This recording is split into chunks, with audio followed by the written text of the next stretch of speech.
تو آپ کو تو کہنا چاہیے بیٹا میں، یعنی آپ کو تو اس کا دل جیتنا چاہیے، لیکن چونکہ بیٹا فرما بردار مل گیا تو ابا اس کو پوری طرح نچوڑ رہے ہیں. اگر وہی نافرمان ہوتا تو ابا کہتے صرف 100 میں سے ایک بھی مان لے تو میں خوش ہو جاؤں گا. سیزن یہ چل رہا ہے، صحیح ہے نا، موسم چلتا ہے نا، ابھی آم کا موسم ختم، انگور آ گئے، تو سیزن ہوتا ہے نا، جب انگور ہے تو ہر جگہ انگور ہی انگور نظر آئیں گے آپ کو. اور یہی حال ابا کا ہے.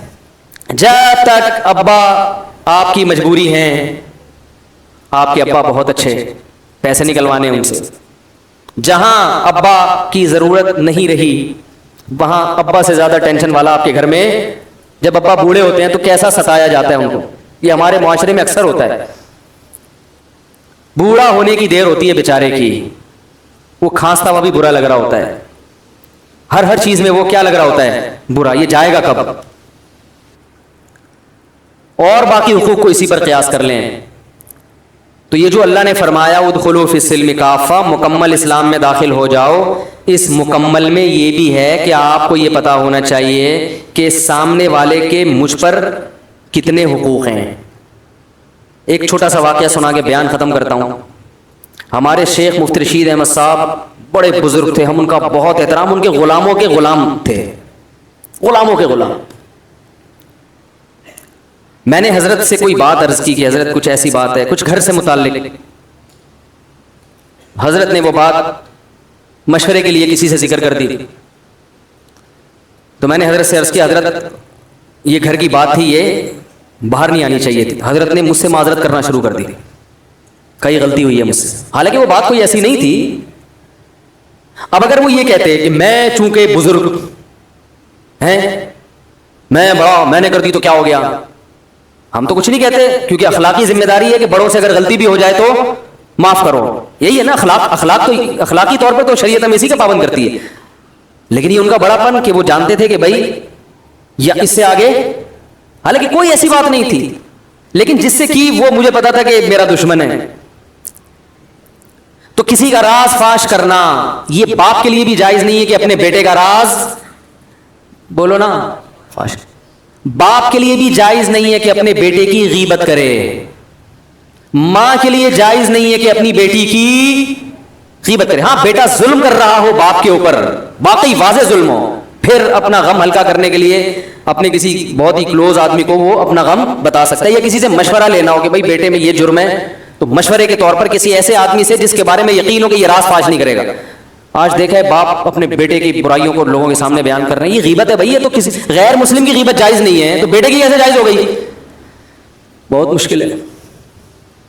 بیٹے کی غیبت بھی جائز نہیں ہے، ماں کے لیے بیٹی کی غیبت بھی جائز، اور بیٹے کے لیے باپ کی تو اور زیادہ گناہ ہے. لیکن یہ گھروں میں ہو رہا ہے.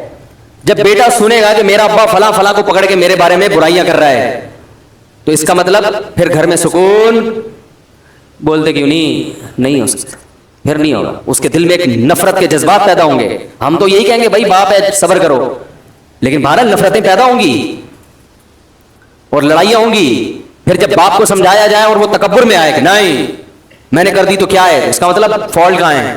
آپ میں ہے. سمجھ رہے ہیں ٹیکنیکل فالٹ کس میں ہے؟ اس لیے اسکرو پانے لے کے بیٹھا کریں، جہاں کہیں فالٹ نظر آ رہا ہے اس کو فوراً ٹائٹ کروا لیں. اور یہ علماء سے ٹائٹ ہوتے ہیں، فوراً پوچھیں حضرت اس میں بتائیں غلطی پر کون ہے. تو یہ بڑا لمبا موضوع ہے کہ کس کے کس پر کیا حق ہیں، وہ بیان ہوتے رہنے چاہیے تاکہ ہمیں پتہ چلے کہ ہمیں یہ تو ہر آدمی اس چکر میں ہے کہ فلاں کے مجھ پر فلاں پر میرے کیا حقوق ہیں، اس میں تو پتہ ہے سب، ہر آدمی اس کو نچوڑنے میں لگا رہتا ہے. لیکن میری باؤنڈری کہاں تک ہے؟ ماں باپ کہتے ہیں، مجھ سے اکثر فون آتے ہیں کہ والدین کے حقوق پر پلیز بیان کریں، آپ والدین کے حقوق پر بیان کریں. اور اتفاق سے میں کر دیتا ہوں اولاد کے حقوق پر. بعض دفعہ ایسا بھی ہوتا ہے، وہ کہتے ہیں یہ کیا بات ہوئی، کہتا ہوں بھائی اس پر بھی کریں گے لیکن ساتھ ساتھ اس پہ بھی تو ہونا چاہیے نا، اس پہ بھی تو ہونا چاہیے، دونوں چیزیں ضروری ہیں. تو اللہ تعالیٰ سے دعا ہے کہ اللہ ہمیں مکمل اسلام میں داخل ہونے کی توفیق عطا فرمائے. علماء نے لکھا ہے کہ استاذ مدارس میں نا شاگرد استاذوں کا بہت احترام کرتے ہیں، لیکن استاذ کے لیے کسی شاگرد کو فاسق و فاجر کہنا جائز نہیں ہے. سمجھ رہے ہیں؟ فاسق و فاجر کہنا جائز، زانی کہنا جائز نہیں ہے کہ یہ الزام ہے. تو اللہ نے ایک باؤنڈری رکھی ہوئی ہے, اس سے آگے آپ کو نکلنے کی اجازت نہیں ہے. کمیٹی ہے مسجد میں تو امام کو کمیٹی سے آگے نکلنے کی اجازت, بولو نا بھائی, نہیں ہے. وہ کمیٹی کا پابند ہے. بعض جگہوں پر ایسے ہوتا ہے امام کمیٹی کو لفٹ ہی نہیں کرا رہا ہوتا, کہتا میں چونکہ امام ہوں, میں چونکہ, وہ چندے کے حساب دینے کے لیے تیار نہیں ہے کمیٹی کو. بھائی جب آپ کسی کمیٹی کے تابع ہیں تو جتنا چندہ آ رہا ہے آپ کے باپ کو بھی حساب دینا پڑے. بعض ائمہ, سب نہیں, اکثر تو الحمدللہ صحیح ہوتے ہیں, لیکن بعض جگہوں مسجد پہ کیس آتے ہیں امام حساب نہیں کرے, کون مجھ سے کون ہوتا ہے حساب لینے والا, میں تو مفتی ہوں, میں تو بزرگ ہوں, میں تو فلانا ہوں, میں کیا کرپٹ ہوں. بھائی آپ چور ہو, کرپٹ ہو, آپ نیک ہو. جب مسجد کا ایک رسید ہے, کوئی چندے کا سسٹم ہے, تو آپ کو اخفل طریقے سے چندہ کرنے کی اجازت, بولو بھائی نہیں. اخفل لفظ یاد رکھ لیں, بہت سارے کام اخفل طریقے سے کرنے کی وجہ سے غلط ہو رہے ہیں. وہ مجھ سے لوگ آ کے پوچھتے ہیں اخفل کا مطلب کیا ہے, پرسوں ایک صاحب اخفل کا مطلب پوچھنے کے لیے آیا تھا.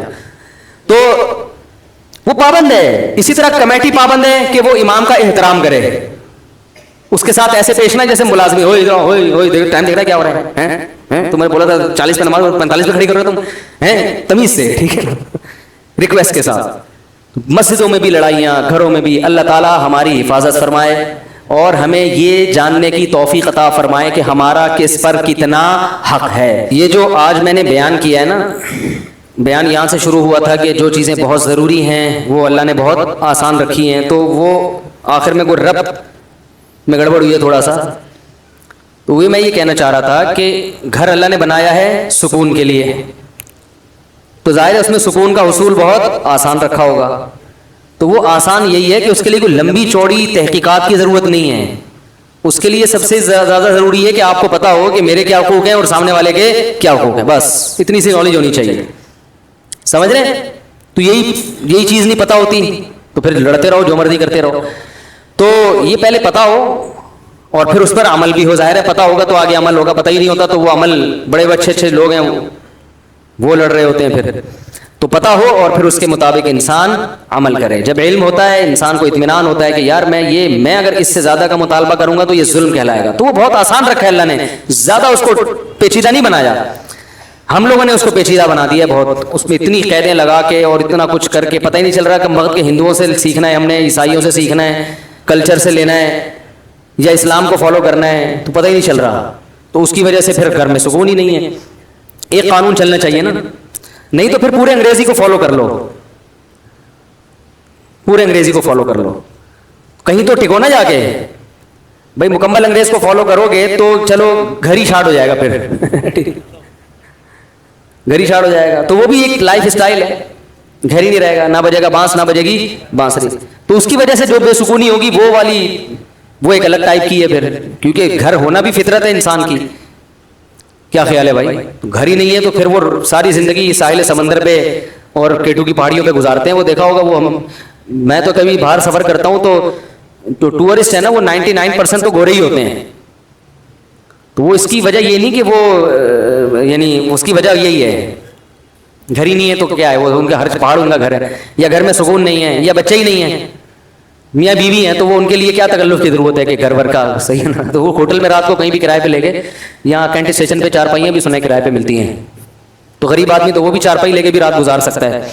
تو سب کچھ یہ تو سارے تکلفات مسلمانوں کے لیے ہیں نا, تو انہیں کے لیے پھر ہم حل بھی تلاش کرتے ہیں.